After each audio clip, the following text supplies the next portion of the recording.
ASD news की report. ज्यादा जानकारी के लिए इस न्यूज चैनल को सब्सक्राइब कर लीजिए।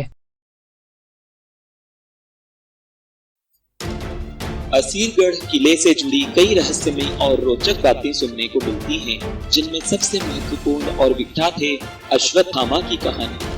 दुनिया का सबसे बड़ा रहस्य अपने में समेटे असीरगढ़ किला बुरहानपुर से लगभग 20 किलोमीटर की दूरी पर उत्तर दिशा में सतपुड़ा पहाड़ियों के शिखर पर समुद्र सतह से 750 फुट की ऊंचाई पर स्थित है।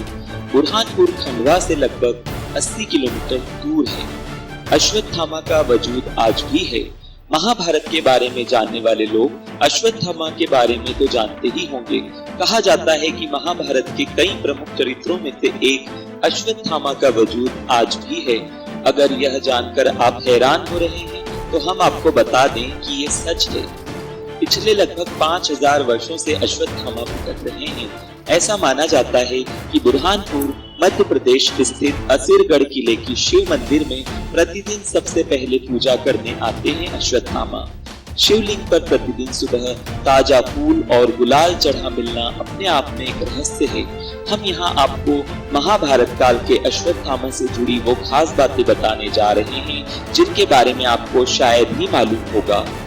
गुरु द्रोणाचार्य के पुत्र थे अश्वत्थामा। अश्वत्थामा महाभारत काल अर्थात द्वापर युग में जन्मे थे। उनकी गिनती उस युग के श्रेष्ठ योद्धाओं में होती थी। वे गुरु द्रोणाचार्य के पुत्र व कुरु वंश के राजगुरु कृपाचार्य के भांजे थे। द्रोणाचार्य ने ही कौरवों और पांडवों को शस्त्र विद्या सिखाई थी। कूटनीति का सहारा लिया। महाभारत के युद्ध में पिता पुत्र की जोड़ी ने महाभारत की युद्ध के दौरान पांडवों की सेना को तहस नहस कर दिया था। पांडव सेना को हतोत्साहित देख श्री कृष्ण ने द्रोणाचार्य का वध करने के लिए युधिष्ठिर से कूटनीति का सहारा लेने को कहा। कूटनीति से पांडवों ने द्रोणाचार्य का वध कर दिया। श्री कृष्ण ने दिया श्राप। पिता की मृत्यु ने अश्वत्थामा को विचलित कर दिया। महाभारत युद्ध के पश्चात जब अश्वत्थामा ने पिता की मृत्यु का प्रतिशोध लेने के लिए पांडव पुत्रों का वध कर दिया तथा पांडव वंश के समूल नाश के लिए उत्तरा के गर्भ में पल रहे अभिमन्यु पुत्र परीक्षित को मारने के लिए ब्रह्मास्त्र चलाया, तब भगवान श्री कृष्ण ने परीक्षित की रक्षा कर दंड स्वरूप अश्वत्थामा के माथे पर लगी मणि निकालकर उन्हें तेजहीन कर दिया और युगों युगों तक भटकते रहने का श्राप दे दिया। कहते हैं पागल हो जाता है देखने वाला। कहा जाता है कि असीरगढ़ के अलावा मध्य प्रदेश के ही जबलपुर शहर के गौरी घाट नर्मदा नदी के किनारे भी अश्वत्थामा भटकते रहते हैं। स्थानीय निवासियों के अनुसार कभी कभी वे अपने मस्तक के घाव से बहते खून को रोकने के लिए हल्दी और तेल की मांग भी करते हैं। कई लोगों ने इस बारे में अपनी आप बीती भी सुनाई। गांव के कई बुजुर्गों की माने तो जो एक बार अश्वत्थामा को देख लेता है उसका मानसिक संतुलन बिगड़ जाता है। शिव मंदिर में करते हैं पूजा अर्चना। किले में स्थित तालाब में स्नान करके अश्वत्थामा शिव मंदिर में पूजा अर्चना करने जाते हैं। कुछ लोगों का कहना है कि वे उतावली नदी में स्नान करके पूजा के लिए यहाँ आते हैं। आश्चर्य की बात यह है कि पहाड़ की चोटी पर बने किले में स्थित यह तालाब बुरहानपुर की तपती गर्मी में भी कभी सूखता नहीं। तालाब के थोड़ा आगे गुप्तेश्वर महादेव का मंदिर है। मंदिर चारों तरफ से खाइयों से घिरा हुआ है।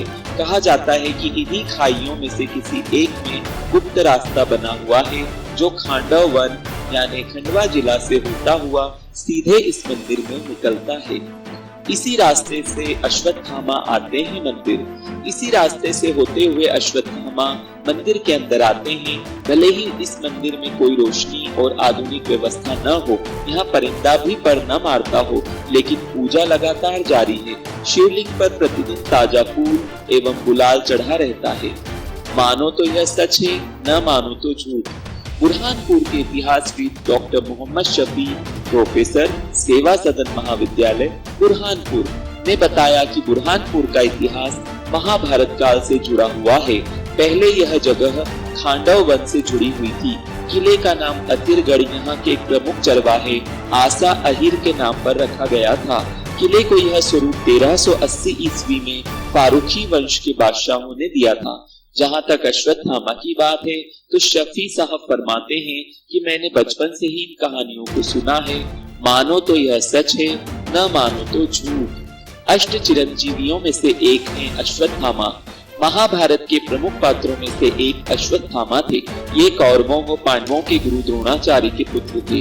हनुमान जी आदि 8 अमर लोगों में अश्वत्थामा का नाम भी आता है, अर्थात अश्वत्थामा, राजा बलि, व्यास जी, हनुमान जी, विभीषण, कृपाचार्य, परशुराम व ऋषि मार्कंडेय, ये 8 अमर हैं।